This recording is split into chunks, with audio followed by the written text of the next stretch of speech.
So I have with me Sam from Direct Line, Amanda from McCann, Mick from Wavemaker, and Stuart from Republic of Media.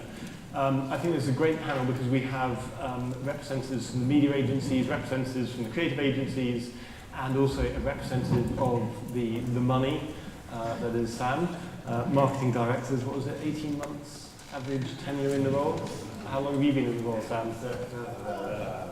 More than that. But I've been in a number of different roles in the business.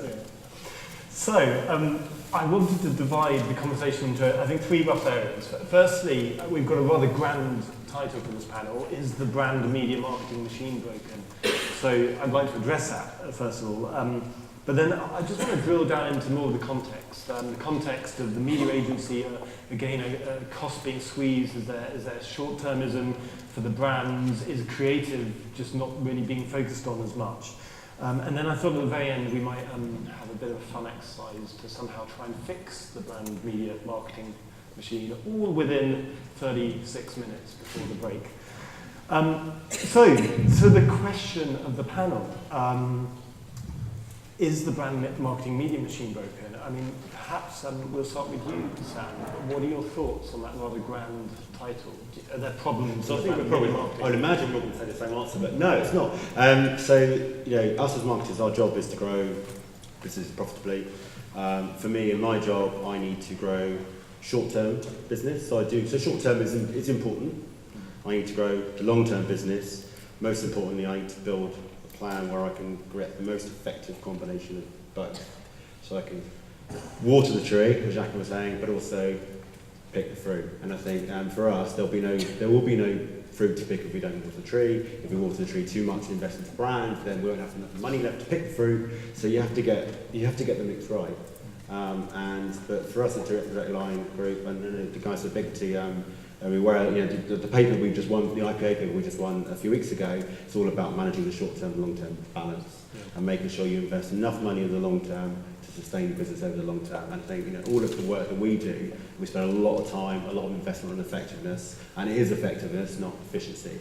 Trying to understand how we do that across our products, across the portfolio, across our brands. So we have a really, really clear view of this. It is a bottom-up based planning, zero-based planning process where we look at decision-making across the short-term and the long-term in combination. But do you think is there no pressure towards the short-term over the long-term, as we've seen in some of the presentations earlier? There can be. When it's difficult, we've got a difficult time in insurance at the moment. Market's not where it was a couple of years ago. But the challenge then is that's where you really then start to exaggerate the mix. You go, well, while the market's not delivering what we thought it would be, now's the time to make sure that we're watering more trees. Yeah. Because the market will get stronger, and then the more researchers out there, the more shoppers out there, the more we'll convert at a lower cost in the future. Because the more you invest in brand now, the more efficient and the more effective the short-term advertising becomes in the long term. So it isn't a case of just a choice between the two. It's how do we make our short-term advertising work harder? How do we make our Google search work harder while we invest in the brand today? Yeah. And TV is the channel that we do that. Yeah. And Amanda, so you're focused on primarily creative and TV creative, or are you across digital and TV? Yeah, across everything.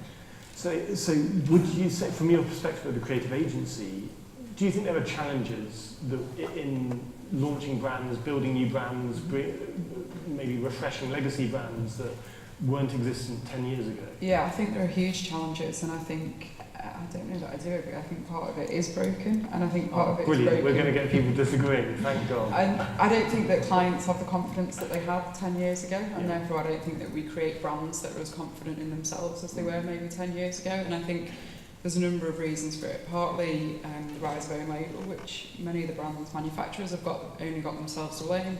They created own label products that were as good as their own, if not better in some cases, and now they wonder why people aren't obsessed with choosing their brands anymore. They kind of shot themselves in the foot on that one. And then I think part of the problem actually is that there are too many agencies, so there are more agencies than ever before. Each client engages with more agencies than ever before, and each agency has their own sort of desire for ownership. And equally, I think ownership is another challenge when it comes to clients themselves. So back to the point that's been made a few times about CMOs are only in post for sort of on average 18 months. I know we've got some exceptions in the rule, but that's kind of the average. And each client brings in their new vision for the brand with a new ambition for the brand and potentially a new campaign. And with that, you lose some of the effects that you gain over longer periods of time that have been talked about. So I think it's much harder to build brands in that context where people are obsessed with ownership from a brand point of view, so they're less likely to talk about category benefits, which some of the best brands have been built on, where agencies are obsessed with ownership of something. So you might have a core strategy, and then each agency, whether it's creative, media, content, PR, etc., puts their own spin on it. And I think there's a danger that as that happens, things become diluted, and ultimately the brand becomes a bit more diluted. And again, sort of clients themselves bringing in, as was referenced earlier a few times, bringing in their own agencies or bringing in their trusted people, which is natural and understandable. But I think a combination of those three things makes it harder for brands to. I'm fascinated by this concept of too many agencies. We have 3 agencies represented on the panel. In fact, we can have a balloon debate where one of you gets chucked out of the balloon every 10 minutes, perhaps. What do you think the solution is to too many agencies, or do you think that there is a natural consolidation that's going to be going on in the agency world, and is that just media agencies becoming consolidated and creative agencies, or will the two come together again? I think the two might come together again, but I don't think there's any one. I don't think it's that there are purely too many media agencies or too many creative agencies. I think it's kind of across the board. There are too many agencies, and I think really that shows in the quality of output that's being done. So I think one of the questions in the sort of summary was, has TV broadcasting let marketing down? And I would argue that marketing has let TV broadcasting down. There's an amazing chart that I saw recently that says, like, is the quality of the ads as good as the TV content that you see? And it used to be like very much yes, and it's now very much no. And I think that's symptomatic of what's wrong with our industry, is that we produce work that isn't as good as it used to be. Partly because some people prioritise efficiency over effectiveness, clearly not everybody, but there are a number of people that do that. That's very interesting. That's the reverse of what one often hears. We'll come back to that, I think, at the end, when we're discussing action points at the end. Mick, Stuart, you've got a bit of a slating now as we've gone through the panellists. Too many of you, what is your responses? I mean, do you think, Mick, that the media marketing machine is broken? Do you agree with Sam? Do you agree with Amanda? Probably a bit of both. But I think fundamentally that actually the kind of the brand media marketing machine, and actually TV in particular, and this is the Future TV conference today, isn't it? So we are talking about mainly TV. And I think that the power of TV is almost at a kind of optimal point at the moment. And looking at some of the research which we've heard this morning from Ubiquity, but there's also a huge body which is loosely referenced at the IPA research, the Binet and Field and the 60-40 ratios, which I think is really useful for us to understand where TV is and how we should be advising clients on the marketing split of it. And it's not necessarily just saying it should be 60-40 or 75-25. Every client is different. But one of the things I'm massively concerned on, and it's been touched on a couple of times, is a kind of hemorrhaging of audiences from TV. So I think Jakob mentioned that minus 24% in terms of youthful audiences.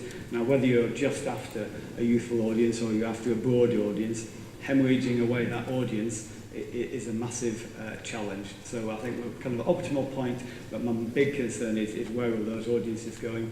The initial Barb dovetail stuff, which looks at the viewing of the 4 screens, shows that there's about 30% of 16 to 34 viewing, which is completely unaccounted for. Yeah. It's somewhere in Netflix, in Amazon, in gaming, BBC.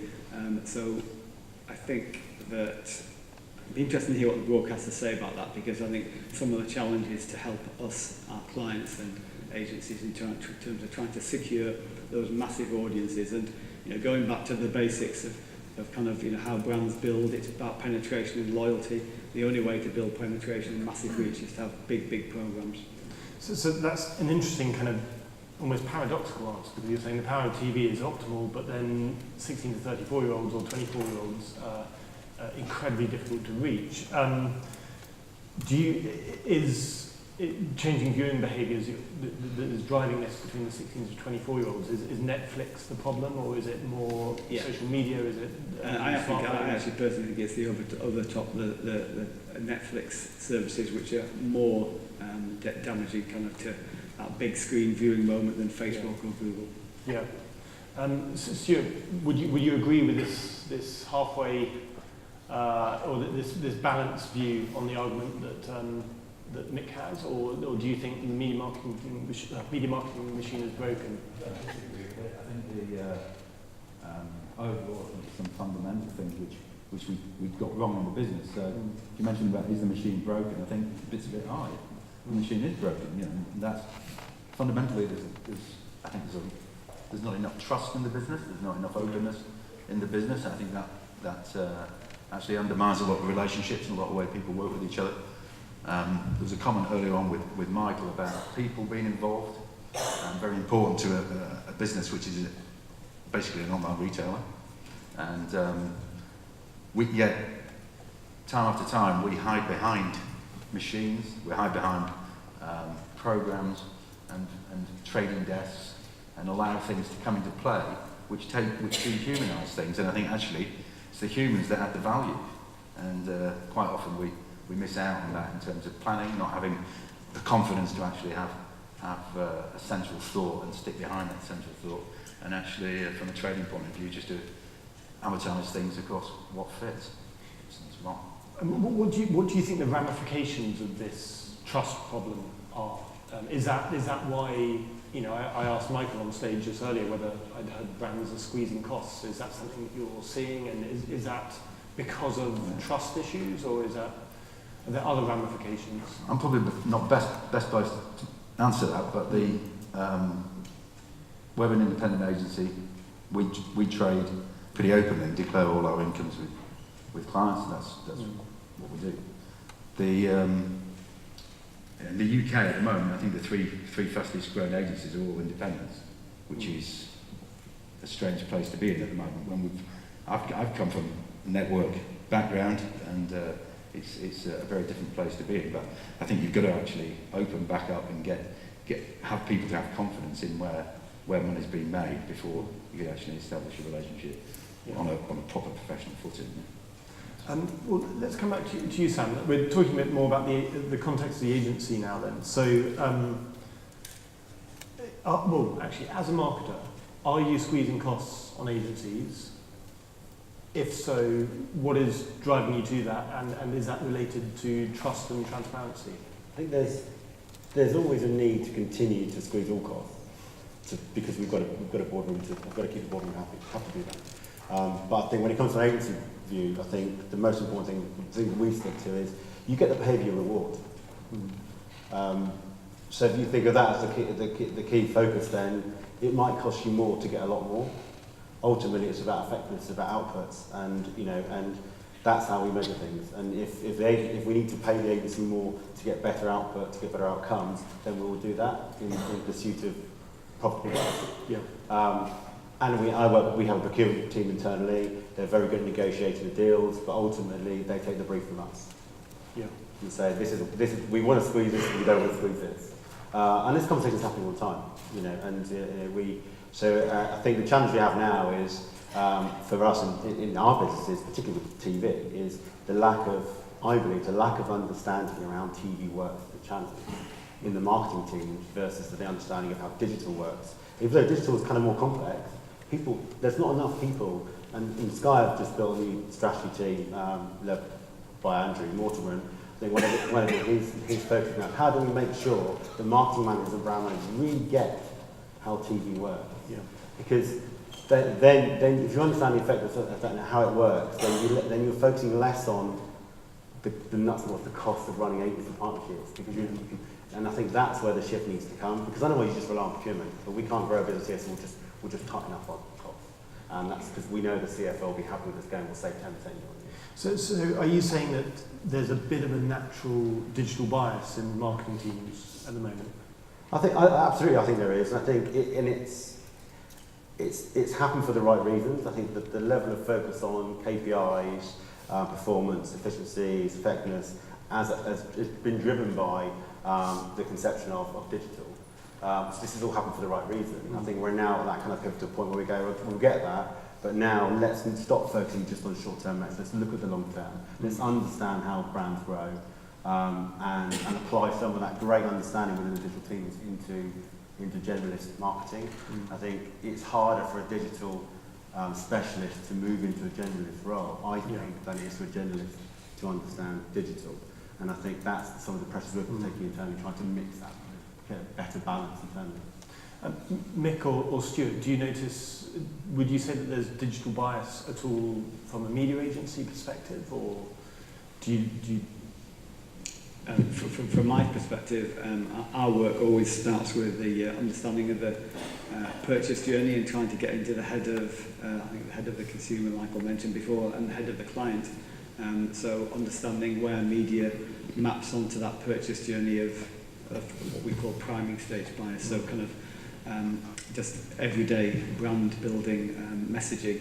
And then mapping on what media is going to best influence either the priming stage bias, so that kind of 60% brand media, if you like, or what is going to actually work in the active stage and the purchase stage, whether it's a website visit, whether it's a purchase from online, and so on. So I hope not. I hope that we're actually trying to put the client's customer first and thinking from that perspective.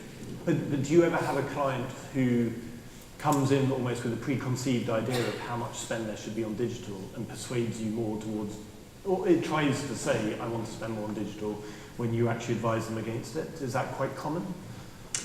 Yeah, I think it can be, yeah. It's up to us to try and advise, understand what their KPIs are working to. If they are working solely to those kind of performance KPIs, then we have to respond on that basis and try and understand where the opportunity for branding is, if that brand is in that lifestyle, in that life stage. Yeah. And Amanda, would you say there's a digital bias in a creative agency at all, or is actually the allure of that amazing 30-second prime time spot still the most fun project to work on? I don't think there's necessarily a digital bias. I think ultimately creatives want to produce the best creative ideas that they can, and in some instances technology is a facilitator of creativity and it allows you to do things that you've never done before. But equally, there is still the thrill of the TV spot, especially at this time of year, so ramping up towards Christmas. There is fame to be had in TV advertising from a creative perspective, and I think that is going to appeal to certain people. I would agree actually with what was said about there being a digital bias from a client perspective sometimes. I think, and again, linking back to your point about legacy brands, I think a lot of legacy brands think that the way to be relevant is to be digital, and that it's a shortcut to relevance in some way. You've had a few of your agencies agreeing to this digital bias. Do you think, and you yourself claim that was the case at Direct Line, but what is the solution here? Is it just know what works and what doesn't work? I mean, you can look at everyone talks about kind of Pritchard's things again. We were spending £200 million on digital and it wasn't working. So why are we spending it? Yeah. We don't spend hardly any money on display at all because it doesn't work. Yeah. We spend probably 50% of our budget on TV because it works. Yeah. What's fantastic for us on TV is that we can take the traditional broadcast, it works really hard in a short-term ROI perspective and in the long term. It's the only channel on our plan that does both really well. And then you take all the new products, the Define Cast, the Ad Smarts, to supercharge what is an existingly fantastic platform. Yeah. And then it's how you then apply all the data, the analytics, the opportunities you create with the new tools to take to the next level. And there is a place for all of those products. We look at everything on a response curve, and if you're looking at the top of the curve and you're trying to get the lowest cost per next extra percentage reach, then you will need to flip into a different channel. And YouTube can do that, AdSmart can do that, Finecast can do that. But ultimately, it's coming from a base of really good, solid TV with a fantastically strong brand-led idea, the fixer, which we have for Direct Line, and it works. Yeah. Okay, I want to come to the audience for questions in just a moment, so please start preparing questions. Before I do that though, I thought a very interesting thing that Jill said earlier in her presentation. She said planning and creative matter more than ever before, but the investment in them is falling. I was interested to hear whether you as panelists agree or disagree with that statement. Amanda, or Stuart? I'm definitely going to say yes, it's true, isn't it? Planning and creative definitely matter more than ever before. I think, but it's true what you were just saying about having a core idea at the heart of it, and then you could have the best channel mix in the world. If you've got a rubbish idea, it's very unlikely to work, I would have thought. So making sure that you have a solid creative idea built on a solid strategy, I think, obviously I would say it is important, isn't it? But in terms of whether investment in it is less than before, I don't know that that's necessarily true. I think it feels like it's true from an individual agency perspective, but what I would say is that clients are buying it from more people than they were before, so they now have again back to that point about engaging with different agencies, so you now have a social agency who are doing a social strategy, and a digital agency doing digital agency, creative doing creative strategy. You're probably in totality spending the same amount on strategy and on creative and activation and these various things, but just in smaller portions from everybody. Yeah. Stuart, did you? Well, I think we're seeing at the moment more income from pure strategy fees. I think the big point that I'm seeing is that in terms of TV commercials and investment in TV commercials, I've got a couple of mates who've got film companies, and he's seen budgets for year after year. So the actual investment in TV production values has gone down. I think core ideas are still great. There's still great ideas, but those real seminal films, which actually really take the category to task, I don't think they're as frequent as it used to be. From it, yeah, and it's that kind of idea of a creative idea which has really longevity. We were just chatting about this session yesterday with a couple of colleagues. We came up with the best a man can get, Vorsprung dirt technique, probably the best lager in the world. I imagine most people here can name all of those brands, and I just worry that, maybe I'm just too old, but whether that there's that same kind of consistency of brilliant creative messaging which can really elevate brands in the same way that it did for those three brands. There is a challenge on creative investment, which I think is the more brands see the opportunity to target niche audiences, the more the creative media ratio kind of balance changes. So the whole 90-10 rule shifts to 40-60, and you do have challenges. So, we've got brands in our portfolio. We've got a direct line for business brand where we're spending probably 150 grand a year on TV, whole year's TV spend. A lot of that's much more targeted. But then if you're looking at £500,000 TV creative, it's really difficult. But that's when you get the opportunity to, how do you leverage the portfolio, how do you leverage the brand mix? For us, we've got the opportunity to do that. I think, but it's a massive challenge. And I think, but the key thing is you need to continue to focus on effectiveness of creative. And it may not cost you £500,000, it may cost you less, but the effectiveness of that creative. And every ad that we make, we put into research, we test it, we test it for a score that allows us to understand the impact that has from the CPA, the effectiveness of the CPA as it goes to market. Because if we're making £500,000 TV ad and we put it to market and the profits is not as strong as we'd like it to be, that will have a negative impact on overall performance of our TV ads in the market. So we apply the same rigour to the creative before it goes into the market, as we do on understanding the effectiveness of the TV. It's the media buying itself. And so, obviously a lot of focus on the creative here, but there's also all of this evolution going on in the world of both TV and digital advertising, all this new technology, all the addressability as we just had Jacob talking about. This all takes investment though.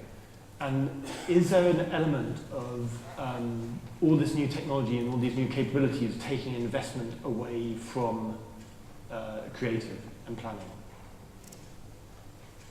Investment from the media companies. So you as a brand, do you find yourself spending more on technologies like addressability and other capabilities? We do it less on your creative. No, we do it when it's right, and we do it through our partners. We do it through our agencies, through media owners.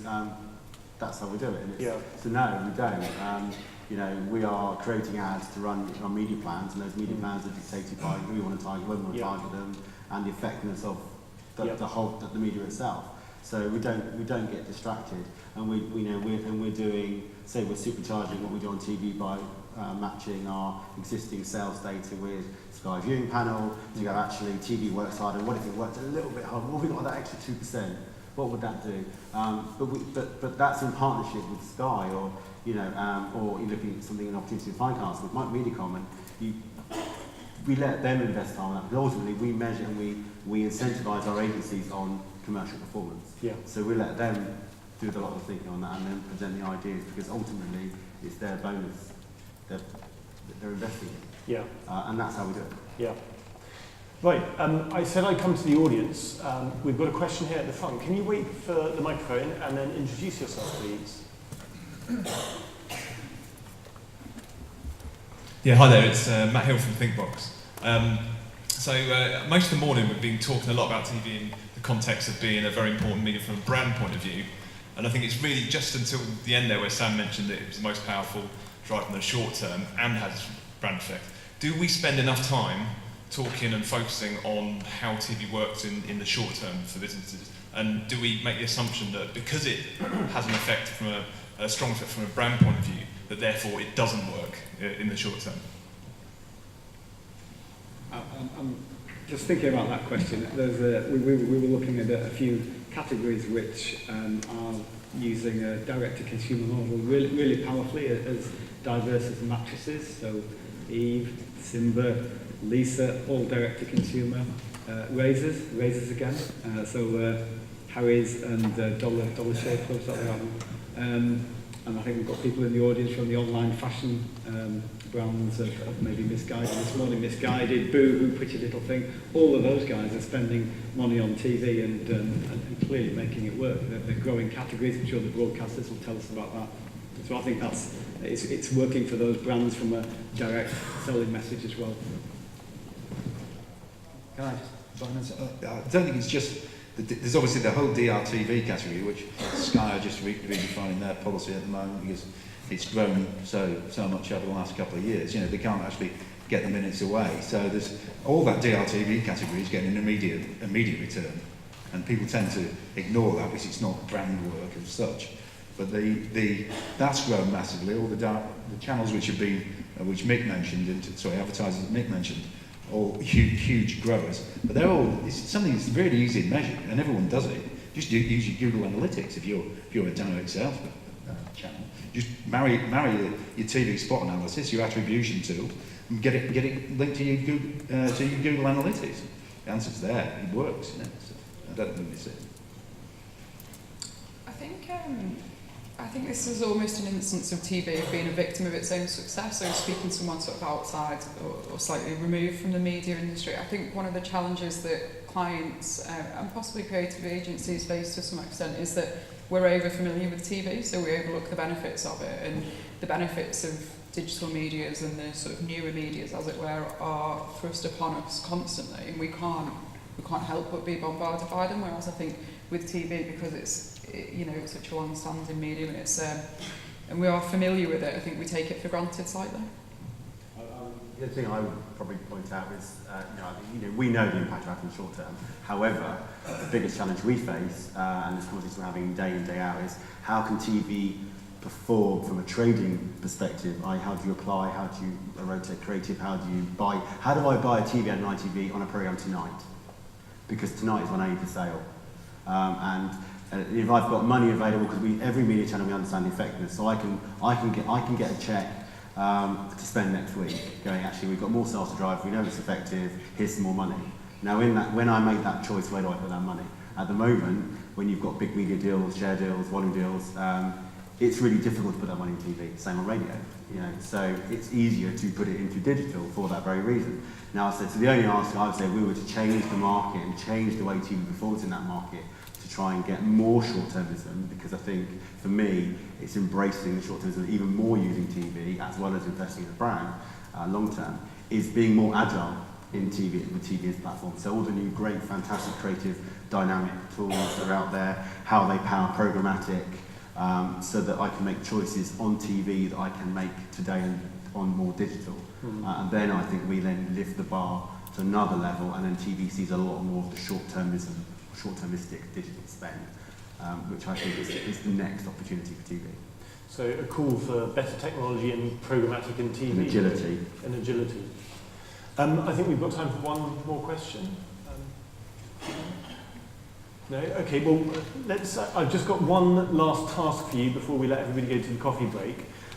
We've discussed how, well, three of us have discussed how the brand media marketing machine is broken, but the person who lives by marketing says it's not broken. Surprise, surprise. Okay, yeah, it gives you a reason to have... well, there's there are a few here, aren't there, from Skipton and Wales. Oh, I like it. No, it's broken. I want to know from each of you, what do you think, very succinctly, what do you think needs to happen to fix the brand media marketing machine? Let's say that you are the ultimate dictator of the marketing and advertising industry in the UK. You can tell anybody to do anything. Who would you tell to do what in order to fix some of the problems that we've discussed today? Who wants to go first with this very... Mick, you're nodding. Mind? Yeah. I think me would be to the broadcasters is, given that earlier comment about penetration and reach is the greatest driver of brand growth. I'm thinking about what our clients need more than anything else is big audiences, live audiences. So I would say to ITV, for Sky, please deliver me the next Love Island, the next Great British Bake Off, the next Britain's Got Talent, the next Celebrity, sports rights and so on, and retain sports rights, all sorts of fantastic live programming. Brilliant. We've got a Love Island fan here on stage, everybody. Who's next? Sam. Just to remember that brand is one of the biggest drivers of sales. It's a longer term, but it's a sales lead, but that's why we have brands. And I think in the current marketplace, where you've got more proliferation of channels, you've got more choice, you've got, for our industry, you've got price comparison sites, we've got more retailers, we've got Google, we've got Amazon, is the brand more than, and with voice search coming along, brand is going to be more important now than it's ever been, to ensure you're the preferred choice. And Byron Sharp's talking about it, the Net Fielder talking about it, and so I think for me, it's to go right the way back to Marketing 101 if we're looking at how do we make sure it's not broken, and to remind ourselves how important it is to invest in brand strategy, brand purpose, and to really have a really strong idea that then everything can work its way from, and that might include digital, it might not, but ultimately it's making sure you have a really clear view of what your brand stands for. So your message is to your Chief Finance Officer, and it's to increase your brand marketing budget by 20%. My budget doesn't need increasing. It doesn't. Doing a good enough job, isn't it? Amanda? I think the key to it is honesty, to be honest, and looking at ourselves, particularly in the creative sector, and looking at our own industry and acknowledging that there are parts of it that are broken. So there are, to your point actually, about the sort of success of good content, and there are more people paying for content than ever before, and there are also more people paying for ad blockers than ever before, and I think we need to take a long hard look at ourselves and address that balance and get our creative product better than it has been previously, and make it something that people want to engage with because it's good rather than because we have to. And I think that requires a shift from focusing on measuring things that we can measure, and measuring them because we can do it, and a focus more on measuring things that we should be measuring, and they might be hard and they might be more long term, but they are the right things to do rather than the sort of obsession with the immediacy. So your message is really just to improve the creative process, to bring back just great TV advertising. Yes, for the purposes of today, yes, great TV advertising, Yeah. but in general, Yeah. great advertising, Great advertising. wherever it may Yeah. be, and I think TV would benefit from that as much as any other channel. Make advertising great again. You can get caps printed perhaps. Stuart? Side of a bus as well. That seemed to work last year. I think, I obviously said before, I think getting some openness in terms of where people make money is important, because I think that drives actually a lot of, there was a figure quoted before, but what agencies think about the strength of outdoor and what consumers see about the strength of outdoor. Is it a coincidence that agencies make more money from outdoor than they do from other channels? Everyone knows it, no one says it very often, you know. And Bevelin has a pop at digital because it's an underbelly, but I think generally speaking, you just need to say where we are, you know, say this is how we make money, be very open, we know where a lot of suppliers make money, and just say, right, this is how we make money, because we want to make a profit. And I think if you can get that in there, you can actually get a good footing for getting some strong creative work done. The other thing I would say is always focus on effectiveness and efficiency, and remember that the most efficient marketing budget is zero. Is that a message to your competitors? Focus on efficiency, focus on effectiveness. Okay, so your competitors should spend zero or not? Spend zero. Okay, got it. On that note, I think we should thank our panelists and head upstairs for a coffee.